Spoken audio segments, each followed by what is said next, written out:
கூட்டணி விஷயத்தில் வந்து அப்போ என்டிஏ கூட்டணி வந்து வலுவிழந்து இருக்குது அப்படின்னு பேசிகிட்டு இருந்தாங்க பரவலாக. இப்போ என்னென்னா என்டிஏ கூட்டணி வந்து அவங்களோட கூட்டணி கட்சிகளை எல்லாம் அறிவித்துட்டாங்க. இங்கே காங்கிரஸும் சரி, விசிகா சரி, வைகோ இந்த மாதிரி இதுகள்லாம் இன்னும் நிலைப்பாடு அவங்களோடது இன்னும் கூட்டணிக்கு உறுதியாகலையே. இப்போ நீங்கள் இதை பற்றி என்ன பார்க்குறீங்க? உங்கள் கூட்டணி ஸ்ட்ராங்காக இருக்கா இல்லை? இந்த ஓவர் கான்ஃபிடென்ஸ் உடம்புக்கு ஆகாதுன்னு சொல்லுவாங்கல்ல, இவங்க சும்மா கை நம்மளை விட்டு போகாது. உதயநிதி ஸ்டாலின் எந்த மீட்டிங்கில் அந்த டைலாக் யார் எழுதி கொடுத்தாங்களோ அவங்கள போட்டு மிதிக்கணும் கண்டிப்பாக. அது சும்மா எல்லா இடத்துலையும் கை எங்களை விட்டு போகாது, கை எங்களை விட்டு போகாது அப்படின்னோடனே கைக்காரங்க பயங்கர காண்டாகிட்டாங்க. என்ன கை உங்களை விட்டு போகாது போகாது, எதுக்கு நான் உனக்கு அடிமையாக இருக்கணும்?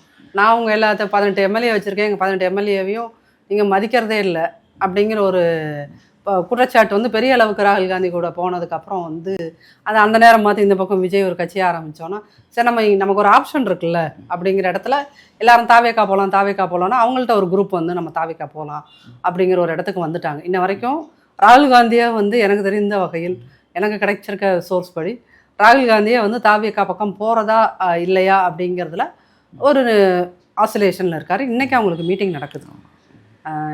அவங்களோட புதுசாக மாவட்ட செயலாளர்கள், அவங்க மாவட்ட தலைவர்கள் செலக்ட் பண்ணிக்கிறாங்க. ஸோ அந்த 72 பேருக்கும் ஏதோ ஒரு கூட்டம் நடக்குதுன்னு இன்றைக்கி செய்திகளில் வந்திருக்கு. திமுகவோட ஆட்டம் மிக நிச்சயமாக காங்கிரஸுக்கு வந்து ஒத்து வரலை. அதனால தான் அவங்க கட்சியில் இருக்கின்ற இது வரைக்கும் அந்த கட்சியில் இவங்களும் இருந்தாங்களான்னு தெரியாத ஆட்கள் கூட இன்றைக்கி எல்லாருமே பேசுகிறாங்க. மேக்சிமம் வந்து திமுகவுக்கு இது பாசிட்டிவான ஒரு ரிசல்ட் வராது. ஏன் அப்படின்னா மேற்கு வங்கத்தில் காங்கிரஸ் தனித்து தான் நிற்க போகுது. ஸோ அந்த வகையில் இங்கேயும் அவங்க விஜயோட போவதற்கான வாய்ப்புகள் அதிகம் இருக்குது. அப்படிங்கிறதுனால திமுக ஏற்கனவே கூப்புக்கு போகிறது உறுதி, அடுத்த ஒரு 10 வருஷம் வீட்டில் இருக்கிறது உறுதி. இப்போ காங்கிரஸ் அந்த முடிவை அறிவித்து விட்டால் அது மிக நிச்சயமாக 10 வருஷங்கிறது 15 வருஷமாக கூட ஆகலாம்.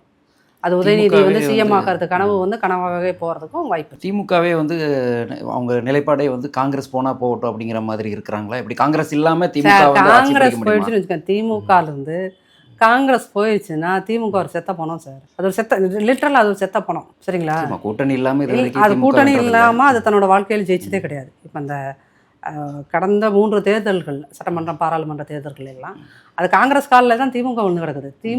காங்கிரஸ் வந்து திமுக காலில் விழுந்து கிடக்கல, திமுக காங்கிரஸோட காலில் விழுந்து கிடக்குது. திமுக ராகுல் காந்திக்கு அடிமையாக இருக்குது. சரிங்களா? அவர் என்ன பதில் சொல்லுவார். இதுதான் தைரியமான ஆளுச்சுல, ஸ்டாலின் ரொம்ப தைரியமான ஆளுச்சுல. எதுக்கு நீங்கள் கனிமொழியை போய் டெல்லிக்கு போய் அனுப்பிச்சு தூது விட்டு பேசி எதுக்கு? எங்களுக்கு வேணாம் சொல்ல வேண்டியதானே. நாங்கள் ரொம்ப நாங்கள் தைரியமானவர்கள், தன்மானமானவர்கள், சுயமரியாதைக்காரர்கள், என்னென்னமோ வார்த்தையை பேசுகிறீங்க. அப்போ எங்களுக்கு என்ன, அவங்க ஒரு 5% வச்சுருக்காங்க காங்கிரஸ். அந்த 5% வச்சுருக்க காங்கிரஸ் எங்களுக்கு தேவையில்லைங்க, சொல்லலை. அந்த